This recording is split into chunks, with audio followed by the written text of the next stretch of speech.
Zelensky agora joga suas cartas. Pashinyan entra no jogo. Negociar em inglês frustrou os velhos planos. Cheque-mate russo no Cáucaso.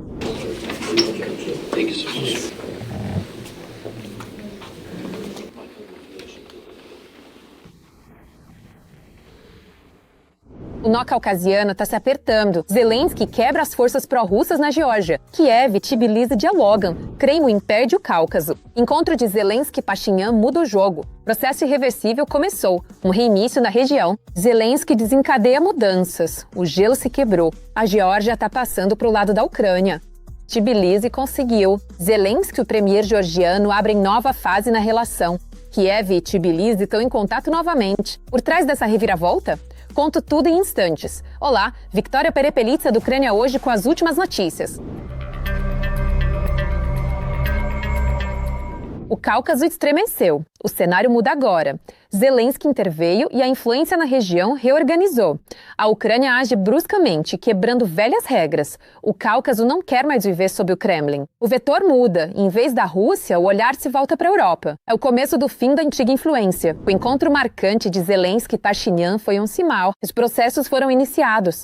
As conversas foram positivas, mas há muito mais por trás do que diplomacia. É uma nova configuração. A viagem do presidente ucraniano foi a primeira visita de um líder da Ucrânia à Armênia em 24 anos.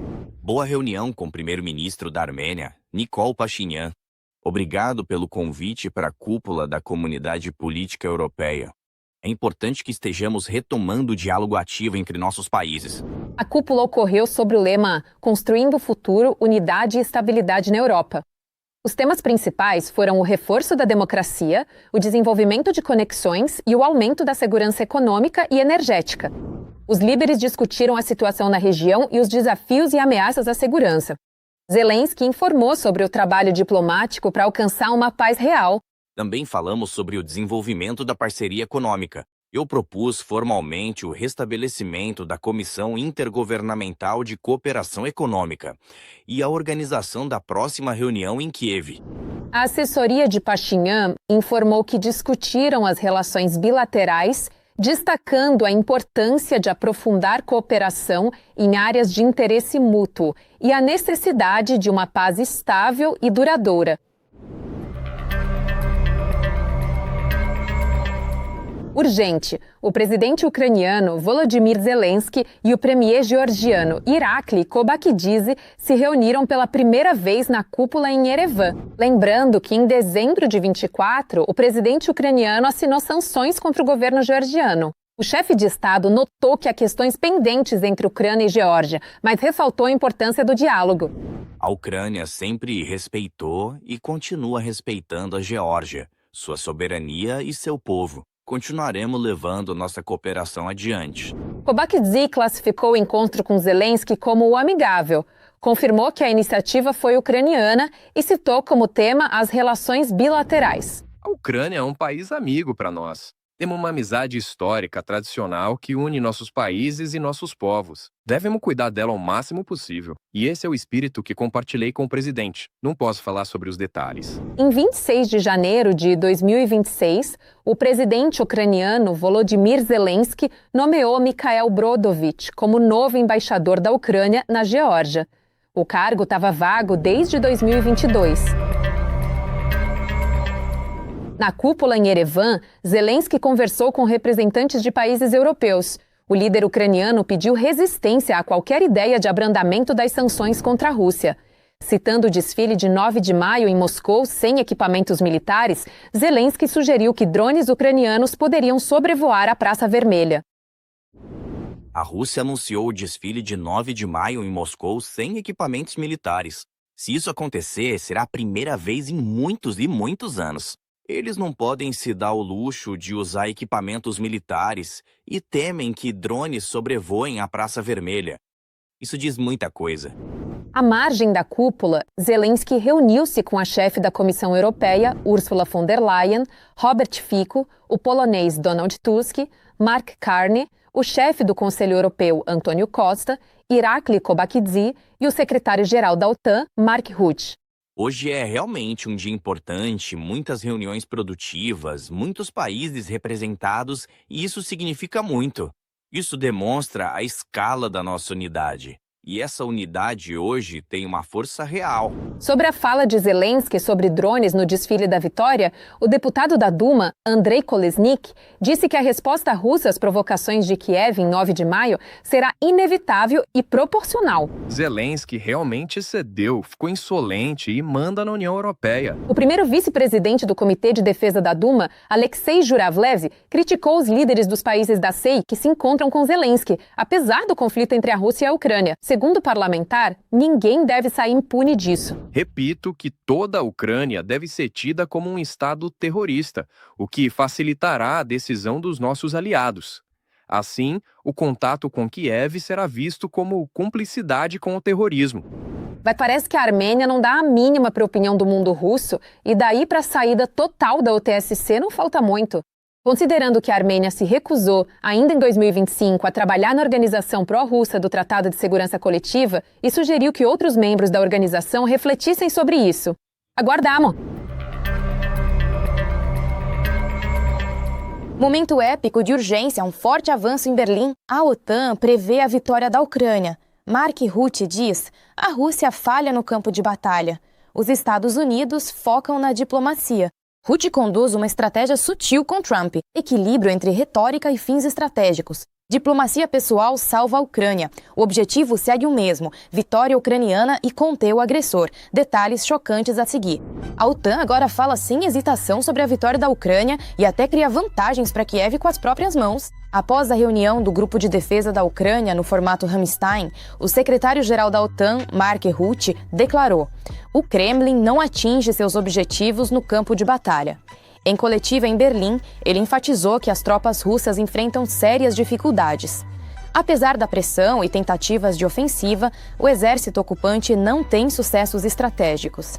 Segundo Rutte, aliados devem reforçar o apoio à Ucrânia, pois a guerra prossegue sem interrupções e não deixa espaço para pausas. Não podemos perder a Ucrânia de vista, enfatizou o secretário-geral da OTAN, pois, paralelamente, o mundo enfrenta uma série de outros desafios de segurança, mas a agressão russa continua sendo uma das principais ameaças à estabilidade europeia. Ele ressaltou separadamente: a Rússia continua com ataques massivos, atingindo cidades e infraestruturas ucranianas praticamente 24 horas por dia, dia e noite. É por isso que a questão do apoio à Ucrânia permanece no topo da agenda internacional. Durante a reunião no formato Ramstein, os aliados confirmaram seus compromissos financeiros. Em 2025, prometeram fornecer à Ucrânia cerca de 60 bilhões de dólares em ajuda militar. Não se trata apenas de volume, mas também da qualidade do apoio. Priorizamos o fortalecimento da defesa aérea para proteger cidades ucranianas de mísseis e drones.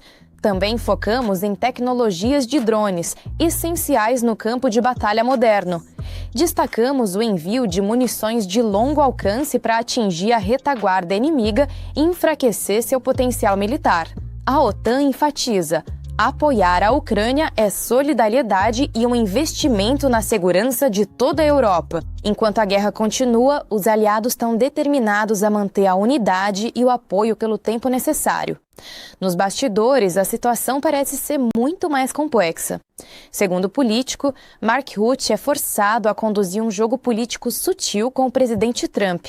Não se trata apenas de diplomacia, mas de manter o apoio fundamental dos Estados Unidos à Ucrânia. De acordo com fontes, o secretário-geral da OTAN usa conscientemente uma retórica suave e até elogios públicos ao líder americano. E faz isso com um único objetivo: evitar a interrupção da ajuda militar à Ucrânia. Na aliança, tais medidas geraram reações mistas. Antes, a mídia ocidental relatou a insatisfação de aliados com os elogios excessivos de Rutte a Trump. Fontes internas explicam que essa estratégia tem um cálculo claro: a ajuda da OTAN à Ucrânia depende de Washington e de quão bem o secretário-geral consegue se entender com Donald Trump. Se isso significa que os Estados Unidos continuarão a fornecer armas e a compartilhar inteligência, então essa tática é justificada. Na verdade, trata-se de um equilíbrio complexo entre a retórica política e os interesses estratégicos. O próprio Mark Rutte, segundo fontes, acredita que até a bajulação pública é um preço pequeno a pagar se ajudar a manter o apoio à Ucrânia na guerra. Afinal, o objetivo principal permanece inalterado: garantir as condições para a vitória da Ucrânia e conter novas agressões russas. E a lógica principal, explicada pelas fontes citando o político, é: O foco principal agora está em buscar aquilo que for realmente melhor para a Ucrânia. Se isso significa que os Estados Unidos continuarão a vender armas para a Ucrânia e a compartilhar inteligência, ele está tomando as decisões certas. diplomacia psicológica. Rutte evita o confronto, focando em manter os Estados Unidos no apoio à Ucrânia via Trump. É uma abordagem pragmática: menos pressão, mais diálogo e garantir armas e inteligência. A Ucrânia é o foco central. O artigo enfatiza que, para o secretário-geral da OTAN, o principal é justamente o resultado para a Ucrânia. Isso alivia parte da pressão e, se significar a continuidade do apoio à Ucrânia, é a decisão correta. Quem ganha com isso? Políticos ocidentais debatem o contexto, o papel dos Estados Unidos, a unidade europeia e o envio de armas aos ucranianos. Nesse cenário surge outro ponto: o apoio público à Ucrânia nos Estados Unidos e na Europa segue firme, mesmo com divisões políticas. O que isso realmente significa? Na verdade, trata-se de um sistema diplomático complexo. A OTAN tenta manter a unidade, usa canais pessoais de influência e o objetivo principal é não perder o apoio à Ucrânia. A questão é: pode a diplomacia pessoal ser decisiva para a ajuda militar à Ucrânia? Parece que a resposta está sendo formada agora mesmo nos bastidores da OTAN e de Washington. Lembramos que tudo isso aconteceu após uma reunião escandalosa. Trump atacou a OTAN com insinuações de vingança. Em reunião a portas fechadas com Mark Rutte, o presidente criticou duramente os aliados. E o que seria uma rotina transformou-se em uma verdadeira explosão política. Segundo fontes, a atmosfera estava extremamente tensa. Tudo deu errado. A conversa não passou de uma enxurrada de insultos. Além disso, Trump, segundo fontes, ameaçou agir. A queixa principal é o Irã. O motivo da indignação é a falta de apoio europeu aos Estados Unidos no conflito. Trump avisou que os aliados frustraram expectativas e que isso pode ter consequências. Segundo fontes, ele estaria até considerando represálias, que ações concretas dos parceiros insistem na reabertura imediata do Estreito de Hormuz. Mas um porta-voz da Casa Branca disse que o presidente não fez exigências à aliança na conversa com Rutte. Depois da reunião, uma explosão pública. Nas redes sociais, Trump não se conteve. A OTAN não estava lá quando precisamos deles e não estará se precisarmos de novo. Lembram da Groenlândia? Aquele pedaço de gelo enorme e mal administrado. Nenhuma dessas pessoas entendeu nada até serem pressionadas. Mas a OTAN responde. A porta-voz da aliança, Alison Hart, discorda totalmente das avaliações negativas. Ela afirmou: a reunião foi muito franca e ao mesmo tempo construtiva. Mas dá para chamar de construtiva uma conversa em que há ameaças? Explosão geopolítica em Istambul. Erdogan e Zelensky golpeiam o Kremlin. Ankara e Kiev criam eixo de segurança. Cortam o oxigênio de Putin. Gás, drones e influência. A região do Mar Negro sai do controle da Federação Russa. A Ucrânia não pede mais, ela dita as regras e vende segurança. Ankara aumenta as apostas, a negociação sobe de nível. A união de Kiev e Turquia vira um forte centro de influência, mudando as regras na região e atingindo o Kremlin em todas as frentes. Veja todos os detalhes bombásticos em nossa reportagem. Um golpe diplomático no Kremlin direto de Istambul. Erdogan e Zelensky iniciam um novo jogo. A Turquia não só apoia a Ucrânia, mas se firma como peça-chave na luta pela segurança, estabilidade e futuro da região. O presidente turco declarou isso em reunião com o líder ucraniano em Istambul. O apoio da Turquia às negociações entre Ucrânia e Rússia vai continuar. A região precisa de mais paz e estabilidade. O que a Ucrânia ganhou com esse encontro? O resultado concreto é confirmar novos passos na cooperação de segurança.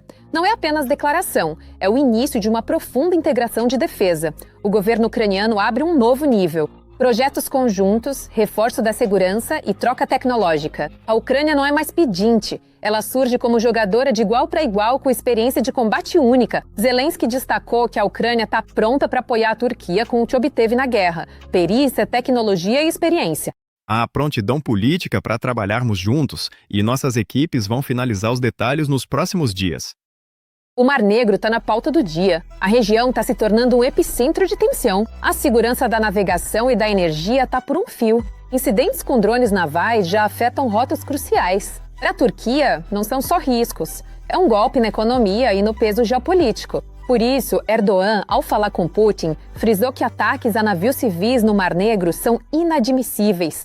Ataques a navios civis no Mar Negro minam a estabilidade regional e criam riscos extras para a segurança da navegação. Isso mostra que o cenário do Mar Negro para Ankara não é só uma questão ucraniana, mas parte de sua própria lógica de segurança. A Turquia quer continuar sendo o país por onde passa o nervo marítimo, comercial e energético vital da região. Portanto, qualquer escalada no mar atinge imediatamente os seus interesses. Para a Ucrânia, isso cria um ponto importante de convergência de interesses. Kiev pode argumentar que, sem a resiliência ucraniana, não haverá o Mar Negro pretendido e, sem esse Mar Negro, não haverá logística turca estável, nem energia segura, nem o funcionamento normal das rotas regionais. A Turquia está pronta para impulsionar o comércio com a Ucrânia e já apoia a expansão dos laços de Kiev com o Golfo Pérsico. É um sinal. A Ucrânia faz parte de uma influência regional. No encontro, o presidente da Turquia elogiou a aproximação da Ucrânia com os países do Golfo. Além disso, em Istambul, ambos acordaram sobre novos passos na cooperação em segurança. Discutimos as relações bilaterais entre nossos países, a situação na Europa e no Oriente Médio. É importante que ações conjuntas e coordenadas fortaleçam a proteção da vida e permitam dar mais segurança aos povos em cada parte do mundo. O segundo bloco foca em economia e energia. Os presidentes discutiram passos para implementar projetos de infraestrutura de gás e o desenvolvimento conjunto de campos. Isso significa que a pauta energética superou o nível declaratório e partiu imediatamente para a prática. Além disso, o presidente da Ucrânia agradeceu a Erdogan e ao povo da Turquia pelo apoio consistente à independência e à integridade territorial da Ucrânia. Valorizamos a estreita interação ao longo de todos estes anos, que nos permite trabalhar em projetos realmente sérios que podem fortalecer toda a região. O terceiro bloco foca em negociações. Erdogan disse que a Turquia pode mediar uma paz duradoura e apoia a soberania e integridade territorial da Ucrânia. O presidente confirmou que seu país sediará a próxima rodada de conversas entre Ucrânia, Estados Unidos e Rússia. Este é um ponto crucial, pois tira a Turquia de mediadora abstrata para uma plataforma real, já visando o próximo ciclo de contatos. A Ucrânia não só pede ajuda, ela vende sua experiência em segurança. O mais interessante nesta história é a mudança no posicionamento de Kiev. No encontro com Erdogan, Zelensky não falou como líder de um país na defensiva, mas como representante de um país que pode exportar competência em preservação. Isso coincide totalmente com o que Kiev realizou em sua turnê anterior pelo Oriente Médio. Após viajar por Arábia Saudita, Emirados Árabes, Catar e Jordânia, a presidência anunciou acordos de defesa, segurança e energia. E com o Catar, foi assinado um acordo intergovernamental de 10 anos sobre cooperação na esfera da defesa. A Ucrânia promove no exterior não apenas produtos, mas expertise e táticas militares da guerra contra a Rússia. Estratégia direta. O vetor turco é parte de uma grande transformação. A Ucrânia torna sua realidade militar instrumento de influência, da defesa à exportação de segurança. É aqui que nasce o novo papel geopolítico de Kiev. O quebra-cabeça sírio também se encaixou. Visitar a Síria após Istambul não é por acaso. A Turquia está próxima, a coordenação cresce e o jogo regional ganha camadas. Kiev amplia sua frente de influência.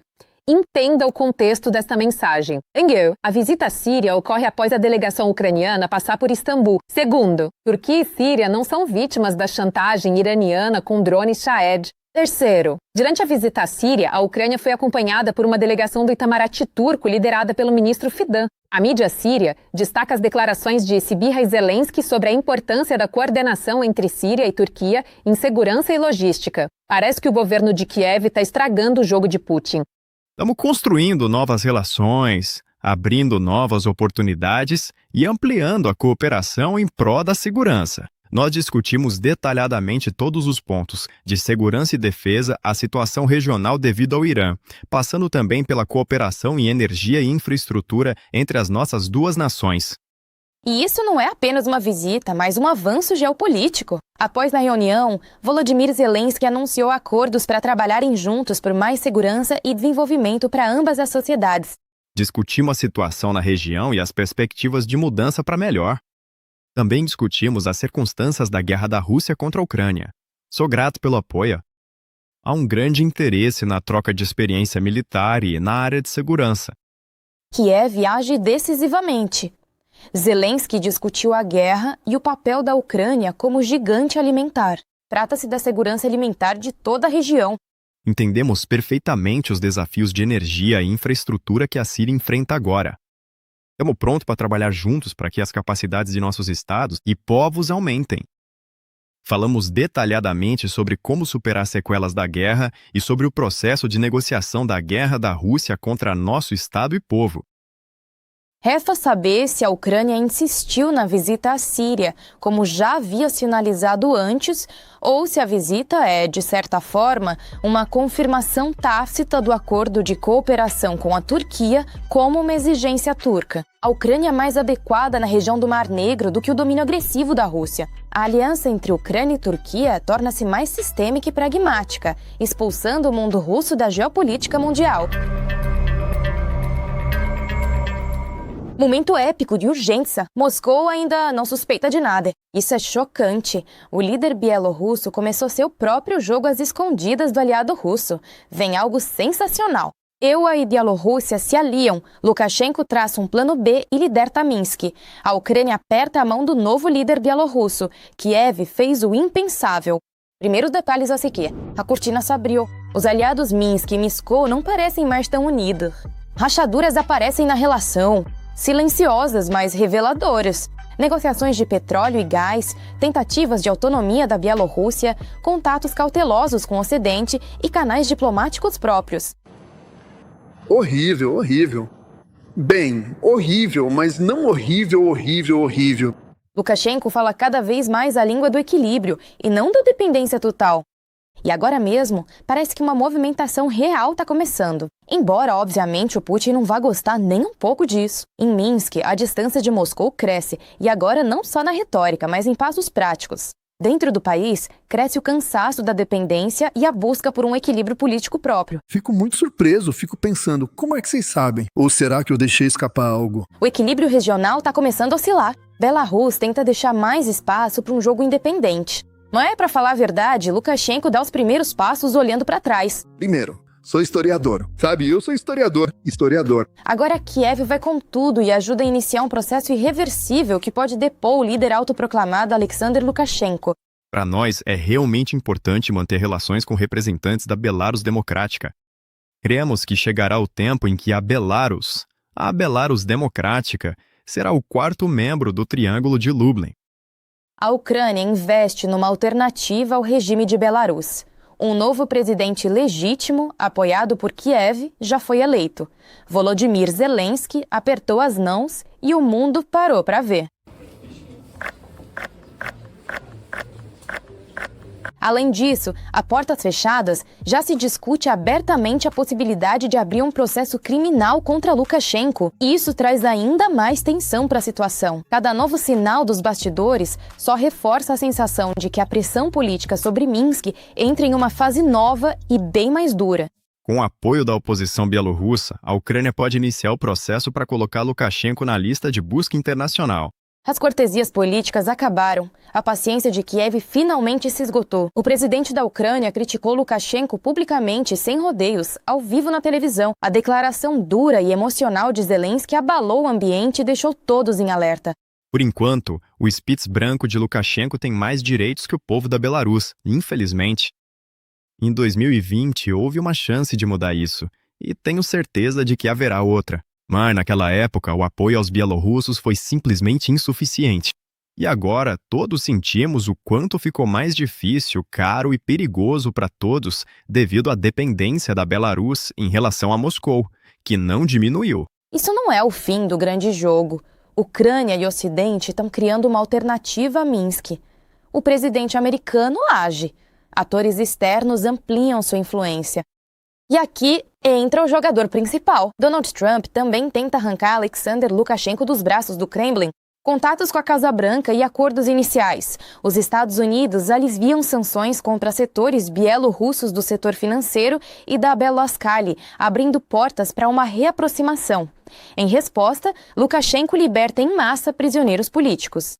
E esta já não é a primeira troca desse tipo. Um cenário semelhante ocorreu no final de 2025, quando a anistia de Minsk também foi acompanhada pela suspensão parcial das sanções. E agora, o mais interessante. Em Washington, já admitem um encontro direto entre Lukashenko e Trump, e não em local formal, mas na Casa Branca ou em Mar-a-Lago. Mas é cedo para o bielorrusso comemorar. Lukashenko não tem muitas opções agora. Washington abre os braços para sufocar. Por isso, terá que pagar com lealdade. Analistas veem nisso como um trunfo estratégico que pode tornar Minsk financeiramente dependente de Washington. Assim, a Casa Branca pode ganhar influência antes dominada por Moscou e Pequim. A China é a principal rival geopolítica dos Estados Unidos. O que está acontecendo de verdade? Washington joga um jogo sutil e arriscado, tentando enfraquecer a posição da Rússia na Europa, afastar a China dos aliados principais e redesenhar o mapa político da região. Parece que uma grande reviravolta está por vir. Mas as coisas vão mal em Minsk, então Lukashenko precisa se equilibrar entre Moscou e Washington. Esse jogo parece cada vez mais tenso. O Kremlin, notando algo errado, reforça o controle. A presença militar e rumores de ativos estratégicos perto de Minsk só aumentam a tensão. No círculo de Lukashenko, a sensação é de que o sistema está sobrecarregado e pode ruir a qualquer momento. E logo surge uma nova informação bombástica. Putin parece estar tentando agir novamente através de Lukashenko. O canal Belarus Tomorrow escreve que a Bielorrússia pode voltar a ser base para um possível ataque a Kiev. No Kremlin, segundo esses dados, a decisão já foi tomada e Lukashenko parece cada vez mais um jogador limitado em um jogo alheio. Se o Batka terá forças para romper as correntes e fazer sua escolha final, só o tempo dirá. E o que acha dos últimos acontecimentos? Deixe seu comentário, tem muito mais vindo por aí. Siga acompanhando tudo e não esqueça de curtir.